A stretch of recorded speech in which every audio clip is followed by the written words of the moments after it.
the format of the persuasive speech. You're going to have the same introduction, body, and conclusion like all the other presentations. This speech needs to be about 6 to 8 minutes.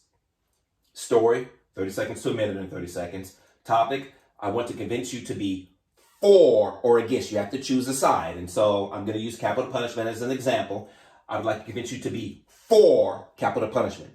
To determine if you have a good topic, you have to ask yourself, are there people or somebody in sound mind that agree and disagree with your topic? For example, you cannot have a speech, I'd like to convince you to be against drinking and driving. Yes, people drink and drive, but there's nobody of sound body and sound mind who is for drinking and driving. Therefore, you don't have a good topic. Just clear your topic with me before you do research. Everybody will have the 3 points, the same 3 points. Main point 1, background. Main point 2, opposition. Main point 3, my stance.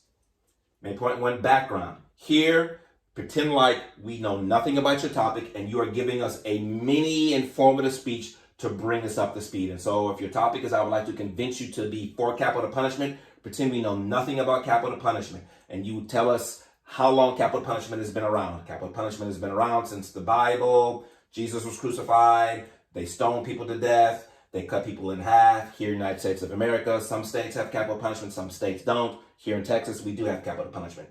So pretend that we know nothing about your topic and you are bringing us up to speed.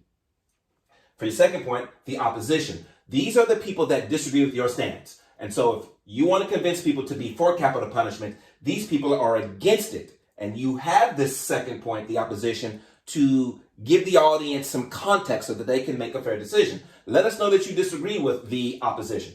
This brings you to my second point, the opposition, those individuals that are against capital punishment. I disagree with their stance, but I'm stating it so that you can have some context. And so you have some reasons why the opposition disagrees with capital punishment.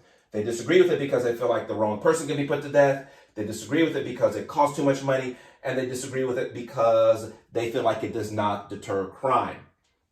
Again, let us know that you disagree. And you're stating it simply for context. Then, when you get to the third point, take a lot of ownership of the topic. This brings us to my third point, why I believe you should be for capital punishment. And what you do is you refute the opposition's argument.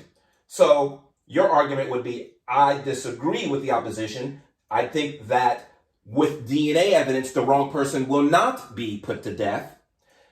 I believe that capital punishment does not cost as much as keeping somebody in jail for life, because if you keep them in jail for life, you have to feed them, you have to clothe them. They literally get medical attention. They can be put on a transplant list, so they could get a heart or a lung, even though they've committed a crime to the point where they should be put to death.